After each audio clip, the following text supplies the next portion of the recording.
Hoje vamos falar de espelhos e do seu misterioso reflexo. Para isso, falaremos de um espelho em particular, de ambulâncias em retrovisores e vamos fazer uma pergunta que eu sempre quis fazer. Espelho meu, diz-me se há alguém mais pateta do que eu. A sério? Foi para isto que me tiraste do fresquinho do acervo da Gulbenkian? Sim, há de facto muita gente mais pateta do que tu.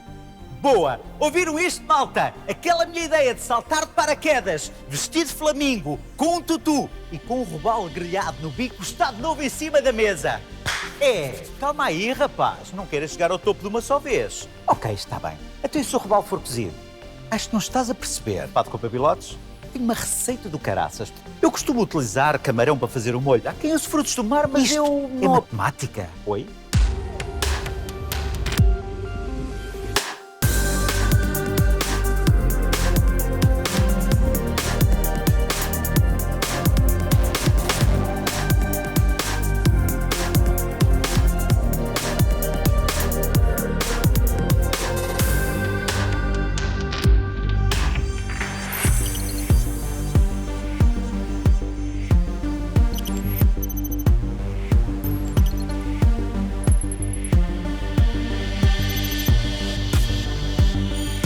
Olá, bem-vindo! Vamos então aos espelhos. Patetices à parte, o espelho é, sem dúvida, uma das coisas mais misteriosas que existem, mas, ao mesmo tempo, também é extraordinariamente presente na nossa vida. Tão presente que o tomamos por garantido. Então, por que dizemos que o espelho é misterioso? Bem, dizemos-lo porque, se pensarem bem, o espelho é como que uma janela para outro mundo. Um mundo que é um reflexo do nosso, é certo, ainda assim um outro mundo. Calma, já vai ver onde quer chegar. Descobrimos este magnífico espelho na coleção da Fundação Calouste Gulbenkian. Ele foi construído pelo joalheiro René Lalique em 1900 e pertenceu à mobília do próprio Calouste Gulbenkian. Nesta fantástica moldura em bronze, René Lalique brinca com a ideia de reflexão, ao colocar duas serpentes que também são o reflexo, em espelho, uma da outra. E, tal como estas serpentes, cada um de nós tem uma cópia, um sócia do outro lado do espelho. Ei! Já acabaram as patetices com flamingos? Neste episódio, sim. Como estava a dizer, cada um de nós tem uma cópia, um sócia do outro lado do espelho. Bem, na verdade não é uma cópia exata. Repare, eu tenho uma pulseira na minha mão direita, mas o meu eu dentro do espelho tem a pulseira na mão esquerda. E mais, na minha t-shirt está escrito cosseno X da esquerda para a direita. Mas o meu eu dentro do espelho tem escrito exatamente a mesma coisa da direita para a esquerda. Esquisito. É exatamente por isto que os veículos de emergência, nomeadamente as ambulâncias, têm escrito ambulância ao contrário, na frente do veículo, para quando um condutor a vir no espelho, possa ler ambulância corretamente. Já agora, nunca é demais dizer que quando vir ambulância escrito no seu retrovisor, deve sair da frente imediatamente. O caro espectador já deve ter reparado que ainda não entramos propriamente na parte do misterioso. É agora, segure-se bem na cadeira. É verdade que, olhando o meu reflexo, o espelho troca a minha mão direita com a minha mão esquerda. Mas, curiosamente, a minha cabeça continua do lado de cima e os meus pés do lado de baixo. Ou seja, o espelho troca a minha mão direita com a minha mão esquerda, mas não troca a minha parte de cima com a parte de baixo. Curioso. Como é que o espelho sabe qual é que é a minha mão direita e a minha mão esquerda para as trocar e sabe qual é que é a minha parte de cima e a minha parte de baixo para não as trocar? É ou não é uma pergunta misteriosa? É sim, senhor. Ainda assim, o que não faltam por aí são explicações para este fenómeno. Mas acho que ainda há espaço para uma explicação isto é matemática. Vamos a isto. Se eu colocar este lápis a apontar para cima, o lápis do meu eu no espelho também aponta para cima, certo? podemos pensar neste lápis como sendo a dimensão cima-baixo, ou seja, a altitude. Podemos agora colocar um segundo lápis perpendicular a este. Temos várias direções possíveis, mas vamos colocá-lo paralelo ao espelho. Mas nós vivemos num espaço tridimensional, portanto podemos colocar um terceiro lápis perpendicular a estes dois. Contudo, agora só há duas opções. Ou pomos o lápis a apontar para o espelho ou na direção oposta.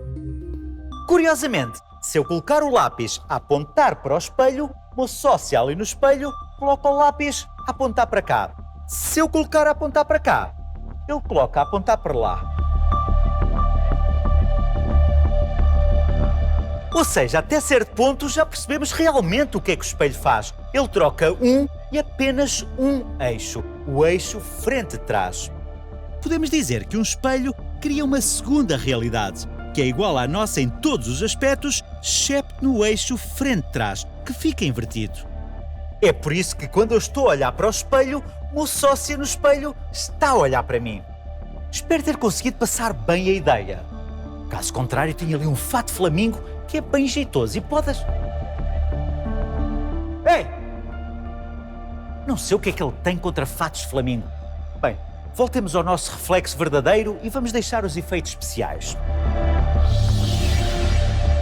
Aqui tenho o sistema de eixo que lhe mostrei há pouco e o seu reflexo no espelho.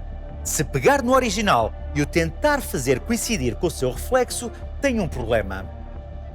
Ou coloco o eixo amarelo e verde na mesma posição e o eixo vermelho fica trocado, ou coloco estes dois na mesma posição e agora é o eixo verde que fica trocado, ou coloco estes dois na mesma posição e agora é o eixo amarelo que fica trocado.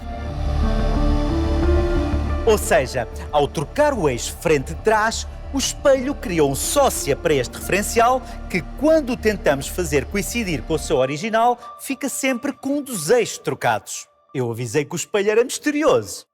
Mas então, por que é que o espelho, no caso do corpo humano, só troca o eixo esquerda-direita? Bem, a verdade é que no caso do corpo humano acontece exatamente a mesma coisa que acabámos de ver. O que se passa é que nós humanos tendemos a ver isto como uma troca esquerda-direita.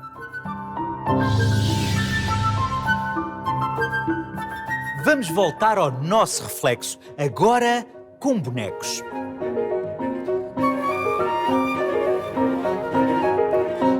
Aqui tem dois Rogérios. Um é o meu eu real, o outro é o meu eu por trás do espelho. Quando tentamos perceber em que mão uma outra pessoa tem uma pulseira, nós tentamos imaginar-nos no lugar dela. Com o nosso eu por detrás do espelho é exatamente a mesma coisa. Nós tentamos imaginar-nos na posição dele. Se eu pegar no meu eu real e o tentar identificar com o meu eu no espelho, posso colocar os dois Rogérios com as mãos e a barriga na mesma direção. Mas nesse caso, a cabeça fica trocada com os pés. Se colocar as mãos e a cabeça na mesma direção, são as barrigas que ficam viradas em direções opostas.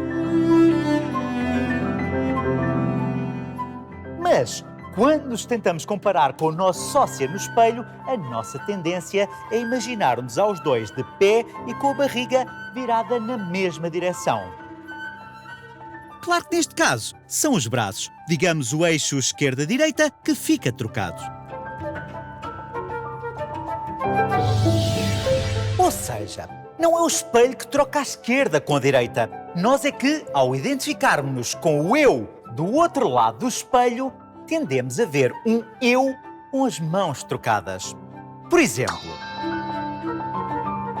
eu posso ter um flamingo na minha mão direita... Não. Ei, ainda não terminamos! O meu reflexo no espelho é muito pouco pateta, que é uma pena, seria muito mais feliz. E isto é matemática!